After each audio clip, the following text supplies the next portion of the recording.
Hi hello welcome to our channel. ఈరోజు మనం తెలుసుకోబోయే స్టోరీ వచ్చేసి ఒక కూతురి పెళ్లి కట్నం గురించి తండ్రి పదే వేదన. సో ఈ స్టోరీ నేమ్ వచ్చేసి పెళ్ళికి ముందు రోజు కూతురు చెప్పిన ఒక్క మాట. సో ఈ స్టోరీలో మనకు ఒక మెసేజ్ వస్తుంది. సో అదేంటో కామెంట్ చేయండి చివరిన. సో స్టోరీలోకి వెళ్దామా.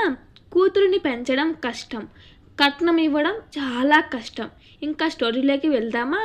నారాయణ ఒక చిన్న స్కూల్ టీచర్. అనన్య అనే ఒక కూతురు. భార్య చనిపోయిన తర్వాత ఆమె తన ప్రపంచంలా చూసుకున్నాడు. అనన్య కూడా చదువులో చాలా తెలివైనది. తండ్రి చూసి ఎదిగింది. నాన్న, నేను కష్టపడి మంచి ఉద్యోగం చేస్తాను, మీకు ఎలాంటి బాధ ఉండదు అని ఎప్పుడూ చెప్పేది.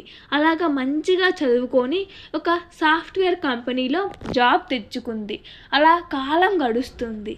పెళ్లి సంబంధాలు వచ్చాయి. అబ్బాయి కూడా అమ్మాయిలాగే చాలా మంచి ఉద్యోగం.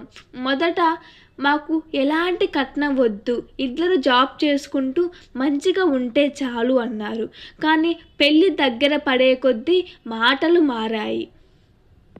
అబ్బాయి ఫ్యామిలీ సొసైటీ మాటలు విని, ఇది కట్నం కాదు, గిఫ్ట్, సొసైటీలో మా గౌరవం కోసం కొంచెం ఇవ్వాలి అని అడిగారు. నారాయణ ఆ రాత్రంతా నిద్రలేకపోయాడు. ఉన్న డబ్బంతా కూతుర్ని చదివించా. ఇప్పుడు ఇంటిని అమ్మాలా లేదా అప్పు తీసుకోవాలా అని ఆయన చాలా పడ్డాడు. ఆ బాధ చూసిన అనన్య అడిగింది. నారాయణ నిజం చెప్పాడు. కూతురు కళ్ళల్లో కన్నీళ్ళు. నాన్న, మీరు నన్ను చదివించారు, విలువలు నేర్పించారు. ఇప్పుడే నేను మీ గౌరవాన్ని డబ్బుకు అమ్ముకునే పెళ్లి చేసుకోను అన్నది. పెళ్ళికి ముందు రోజు అనన్య ధైర్యం చేసి అబ్బాయి దగ్గరకు వాళ్ళ ఇంటికి వెనక్కి వెళ్ళింది. మీరు నన్ను గౌరవిస్తే నా తండ్రిని అవమానపరచకండి, కట్నం తీసుకొని ఇంటికి నేను రావడం లేదు అన్నది. ఆమె ధైర్యం చూసి అబ్బాయి షాక్ అయ్యాడు. కొద్దిసేపు నిశ్శబ్దం.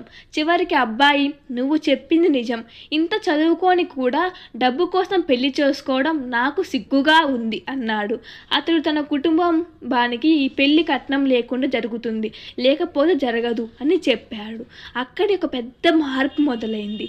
పెళ్ళి సాదా సీదాగా జరిగింది. కానీ ఆ రోజు అక్కడున్న ప్రతి ఒక్కరు మనసులో అదే సందేశం నిలిచింది. నారాయణ కూతురును చూసి, నువ్వు నా కూతురు కదా అని గౌరవపడ్డాడు. ఈ స్టోరీ నుంచి మనం తెలుసుకోవాల్సింది, కట్నం ఇచ్చే తండ్రి బలహీనుడు కాదు, పరిస్థితుల బానిస. కట్నం తీసుకునేవాడు పెద్దవాడు కాదు, విలువలు లేనివాడు. అమ్మాయి పెళ్ళి ఒక ఒప్పందం కాదు, రెండు హృదయాల కలయిక. గౌరవం ఉన్న చోట నిజమైన కుటుంబం ఉంటుంది. అలాగే కొన్ని శాస్త్రాలలో కూడా కట్నం తీసుకోవడం నరకానికి దారితీస్తుంది అని రాసుంది. సో ఇలాంటి కొంచెం బాధపడిచే కట్నాలు తీసుకోమాకండి. అలాగే మీ సొంతంగా మీరు కష్టపడి జాబ్ చేసుకోండి. కానీ వాళ్ళ కూతుర్లను మంచిగా పెంచారు, మంచిగా చదివించారు. ఇంకా వాళ్ళకి డబ్బులు ఎలా ఉంటే చెప్పండి. ఈ స్టోరీ మీకు నచ్చిందా? అయితే కామెంట్ చేయండి. Thank you for watching. Please share and subscribe and like.